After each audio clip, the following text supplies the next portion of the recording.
अफरोजा बेगम और कविता दास। अब देखिए महिला जो है आप किसी से पीछे नहीं है। कहते कि नारी आने वाला समय पे सब पे होगा बहुत भारी। तो कविता दास क्या मौजूद है? हाँ, जोरदार ताली कविता दास के लिए।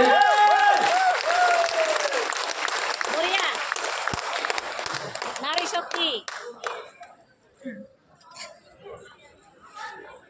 इनको सम्मान और ट्रॉफी के साथ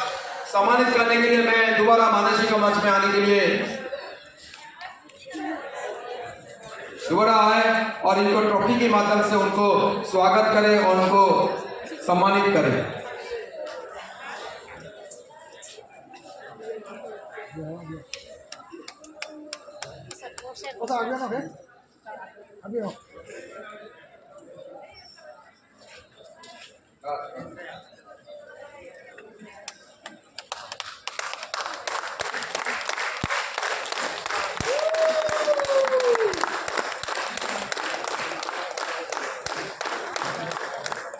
मेरे भारत की छोटी सी झांकी है,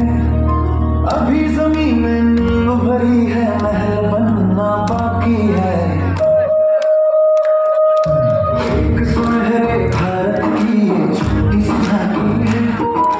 अभी जमीन में नींव भरी है, महल बनना बाकी है। मुश्किल से तुम मत घबराओ, बाधाओं को गले लगाओ, नए भारत का जज्बा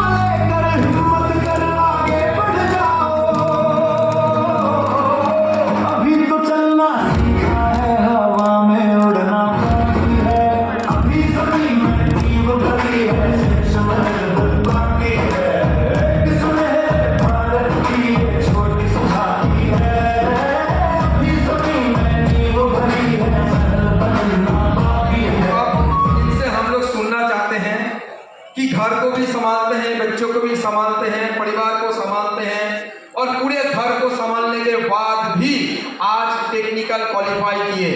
आज ना जाने ऐसे कितने सारे परिवार हैं कहते हैं कि घर में ये प्रॉब्लम है, वो प्रॉब्लम है, ये प्रॉब्लम है, उनको समय नहीं मिलते। लेकिन आज पूरे महिलाओं के लिए, पूरे नारी समाज के लिए आज बहुत सारे एक बहुत बड़ी एक मिसाल है कि आज घर को संभालते हुए भी आज टेक्निकल जैसे मुकाम पे उन्होंने हासिल किया है। हम उनकी नाम कहां से हैं, टोटल इनकम कितना किए हैं, अगला टारगेट क्या है और लास्ट में छोटा सा एक मैसेज आप लोगों के लिए, ताकि आज यहाँ पे जितना भी लोग बैठे हैं कल इनकी मैसेज के माध्यम से आप आने वाला समय में आप भी इस मंच में आ सकते हैं।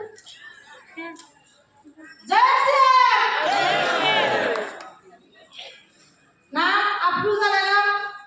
घर नयाहाट, बिलिसिपारा नयाहाट। এই সিস্টেমত মই 6 বছৰ হল আইডিটো লগা, কিন্তু আসলতে 4 বছৰৰ পৰা কাম কৰি আছো আৰু মোৰ এই সিস্টেমৰ হাইয়েষ্ট ইনকাম 72,483 টকা। মোৰ জানুৱাৰীত টাৰ্গেট আছে পালপিট আৰু মাৰ্চত ষ্টাৰ পাল। মোৰ 2030ৰ ভিতৰত মোৰ মনৰ এটা আশা আছে লুবি পিন হ'বলৈ। বেয়া কৰিব, কাৰণ মোৰ নিচিনা ব্যক্তি, মোৰ নিচিনা ছোৱালী আৰু মোৰ নিচিনা এজনী মাইকী মানুহ আজি ইমান ডাঙৰ পজিশ্যনত যাব পাৰিছে। কাৰণ 2016 চনত এই গুৱাহাটীত মই দুখানি কোম্পানীত কাম কৰি খাইছিলোঁ, খালী কোম্পানীত কাম কৰি খাইছিলোঁ 2016।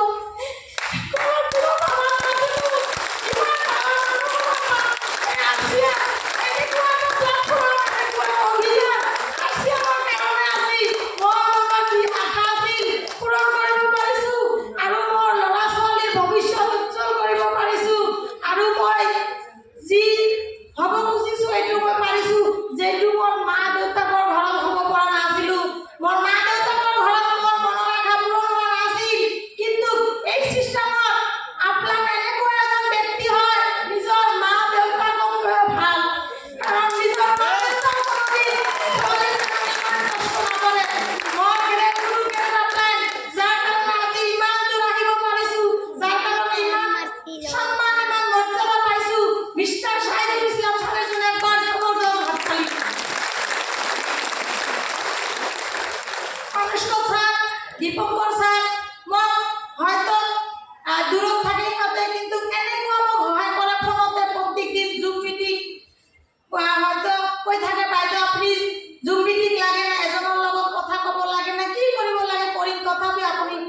গতিকে মনোজপুৰ ছাৰ দীপঙ্কৰ ছাৰৰ কাৰণে এটা জবৰদস্ত হাততালি হ'ব লাগে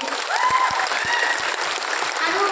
এই অভিযানটো মহিলা সশক্তিকৰণ হয় তাৰ প্ৰমাণ আজি ময়ে মানুহ কয় যে গৰীব মানুহ এইটো বজাৰত বজাৰ খাব নোৱাৰে আৰু মোৰ ঘৰত পইচা নাই মই আৰচিএম বিজনেছ কৰিব নোৱাৰো তাৰ প্ৰমাণ মই নিজে খুদ মোৰ হাতত 1000 টকা নাছিল মই সেলফ হেল্প গ্ৰুপৰ পৰা 1000 টকা ইণ্টাৰেষ্টৰ পৰা লৈ আৰচিএমত জইনিং লোৱা ব্যক্তি আজি টেকনিক্যাল কোৱালিফাই কৰিছো তেনেহ'লে আপোনালোকে কিয় নোৱাৰিব মই ভাবো ইয়াত মই অকল মহিলাসকলৰ কথা কৈ আছো যদি আপোনালোকে কাৰণ আমাৰ কোনো পৰিচয় নাই আমি যেতিয়া অন্তি আছিলো তেতিয়া মানুহে কৈছে কাৰ ছোৱালী অমুকৰ ছোৱালী আৰু বিয়া হোৱাৰ পিছত অমুকৰ বোৱাৰী আৰু বুঢ়া হোৱাৰ পিছত অমুকৰ মা গতিকে এইটো এটা প্লেটফৰ্ম যাক নেকি কোনো শিক্ষা নালাগে কোনো জাতি ধৰ্ম নালাগে এইটো এটা প্লেটফৰ্ম নিজৰ পৰিচয় নিজে তৈৰি কৰিব পাৰো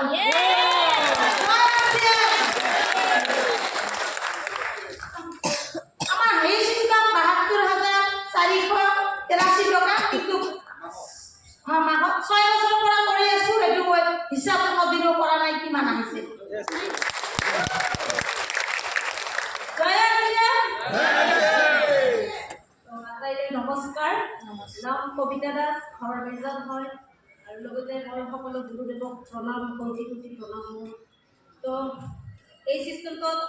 জড়িত হোৱাৰ আগতে 2013 চনত মই আশা কামৰ লগত জড়িত আছিলোঁ তো আশা কাম কৰি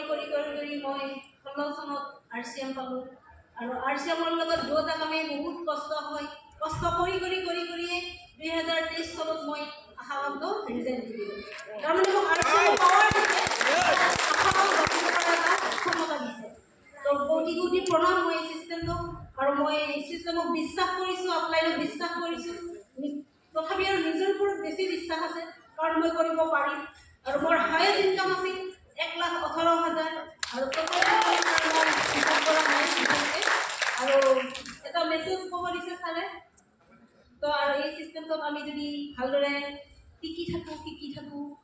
অফলাইনে যি আদেশ দিয়ে যি বাটে লৈ যায় আমি নিশ্চয় যাব লাগিব কাৰণ তেখেতসকলেহে জানে আগন্তুক বাটটো কেনেকুৱা ময়ো এই চিষ্টেমত জড়িত হৈ শিকি আছোঁ ময়ো আৰু মোৰ আগন্তুক মানে টেকনিকেল হোৱাৰ এটা জাৰ্ণি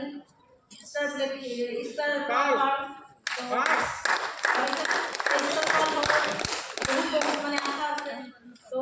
এইখিনিয়ে ছাৰ ধন্যবাদ থেংক ইউ